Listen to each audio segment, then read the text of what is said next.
Cette personne tient une poignée de boue de vache et la porte à son nez pour la sentir. Enfin trouvé, il a ordonné à chacun de se couvrir le corps de boue. Ces vaches sont leur cible. Et ce gars Keda, tu es le fils du chef. Après s'être préparé, il a ordonné à tout le monde de se précipiter. Il doit forcer ce troupeau à la falaise. S'ils réussissent, ils auront assez de nourriture. Une à une, les vaches sont tombées de la falaise. Mais soudain, il y avait une vache qui a tourné et a couru dans la direction opposée. Keda avait tellement peur qu'il n'osait pas bouger. Le père a crié fort, disant à Keda de courir vite. Mais il n'a pas pu échapper à la vache. Le taureau l'a poussé vers le haut et est tombé durement au sol. Après s'être réorienté, le taureau a continué à le charger. Il a utilisé sa corne pour le faire tomber de la falaise. Le père prit précipitamment la lance, courut vers le taureau. Utilisez ses cornes pour faire tomber Keda de la falaise. Ne lâche pas ton fils. Le père allongé sur la falaise a appelé son fils, mais jusqu'au soir, il ne s'est toujours pas réveillé. Le lendemain, les gens de la tribu descendirent de la falaise pour ramasser les carcasses des vaches. Avant que la neige ne tombe, ils ont dû retourner auprès de la tribu, qui était le chef, de sorte qu'ils n'ont pu partir qu'avec le chagrin. Un jour plus tard, il y avait un faucon assis à côté de Keda, un faucon picorant les gens avec son bec. Cette action a provoqué le réveil de Keda, il a immédiatement attrapé le faucon par le cou. Il a essayé d'appeler son père mais personne n'a répondu. Il a essayé de descendre, mais la falaise était trop raide. Soudain, il y a eu des éclairs dans le ciel et il a commencé à pleuvoir abondamment. Très vite, il s'est formé un déluge, l'eau sous la falaise montait de plus en plus haut. Il regarda l'eau en dessous, puis sauta à terre. Quand il s'est réveillé, il a rapidement rampé jusqu'à la flaque d'eau et a bu une gorgée d'eau. Utilisez une pierre pour casser l'articulation de la jambe, puis fixez-la avec une branche d'arbre puis montez la falaise. Son père et tous les autres étaient déjà partis et n'avaient laissé que quelques pierres comme pierre tombale pour lui. Lorsque le danger frappe à nouveau, il est poursuivi par une meute de loups. Heureusement, il a trouvé un arbre sec, en sécurité pour dormir une nuit. Le matin, après avoir attrapé un ver de terre, Keda ouvrit la bouche et le mangea.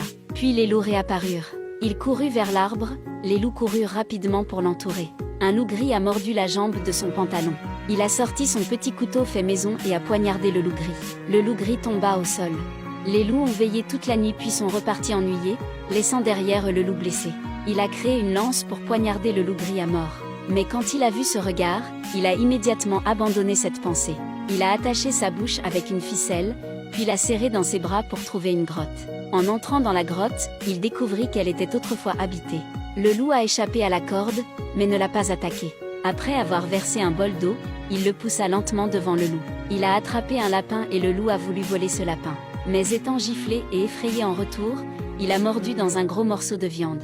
Keda veut faire savoir au loup qu'il est le maître. Il jeta les restes d'os au loup. Dans la soirée, il a vu que sa cheville était presque guérie, se sentant très bien. Vous devriez aussi rentrer chez vous, c'est la première fois que vous sortez à la chasse. Sans père, il ne pouvait pas distinguer la direction. Le retour à la maison est extrêmement difficile. Tôt le matin, le loup a sucé la serviette comme pour le garder ici. Keda veut que le loup trouve sa propre espèce, mais le loup ne veut pas. Alors il partit tout seul. Mais le loup le suivait toujours, même s'il le poursuivait, le loup ne voulait pas partir. Le loup a soudainement découvert un sanglier, il a immédiatement couru pour chasser et Keda a aidé. Le sanglier y était acculé. Il tenait la lance dans sa main mais tremblait de peur. Loup tourna la tête pour regarder, expliqua Keda à la hâte. Juste comme ça, une personne et un loup deviennent une paire. La nuit quand il s'endormait, le loup était toujours à ses côtés pour le protéger. Les deux se soutiennent, le loup attaque et il aide. De plus, il lui a donné un nom, Alpha. Bientôt, un blizzard est arrivé, et s'il ne revenait pas rapidement dans la tribu, tôt ou tard, il mourrait de froid. Le soir, les loups reparurent, le loup noir montre ses crocs et leva ses griffes. Il s'est avéré qu'il est venu trouver Alpha.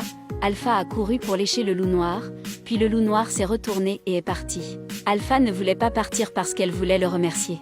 Il a semblé comprendre alors il l'a dit. Vous pouvez être assuré d'aller retrouver votre famille.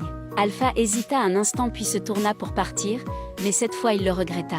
Sans Alpha, il serait très difficile de survivre. Sa famille lui manquait, mais ne connaissait pas le chemin du retour. Je ne sais pas si je peux revenir. À ce moment, il se souvint soudain du tatouage à 7 étoiles que son père avait dessiné pour lui. Son père disait que tant qu'il l'aura, il retrouvera le chemin du retour. Le lendemain, il avait un objectif et une direction. Il a lutté contre le blizzard. À cet instant, il regarda au loin, cela semblait être Alpha. Mais soudain, la glace sous ses pieds se brisa, il tomba, Alpha ne savait pas quoi faire. Il a bondi avec force, brisant la glace, mais son corps était si léger qu'il n'a eu aucun effet. À ce stade, il a sorti son poignard, l'a poignardé fort et finalement la glace s'est brisée. Avec l'aide d'Alpha, il monta à terre. Il alluma rapidement un feu pour le réchauffer, sinon il mourrait de froid. Enlevant ses vêtements, il serra Alpha dans ses bras pour se réchauffer. Le lendemain, ils ont continué leur chemin et ont finalement découvert des empreintes de pas. Mais quand il a couru pour voir, cette personne était déjà morte de froid. Il a fouillé un moment mais n'a rien trouvé, il a juste pris l'arc et la flèche. En chemin, ils ont rencontré un tas d'animaux sauvages, ils ont donc dû se cacher dans une grotte. Dans la grotte apparut à nouveau un lion. Alpha, le protégeant, attaqua le lion. Mais son corps est mince et faible, il est donc difficile de gagner. Voyant cela, il a visé correctement, a abattu le lion mort, Alpha est également tombé. Après s'être reposés, ils ont continué leur chemin avec de nombreuses blessures. Mais peu de temps après, Alpha est soudainement tombé sur la neige. Peu importe comment il l'appelait, il ne pouvait plus tenir debout.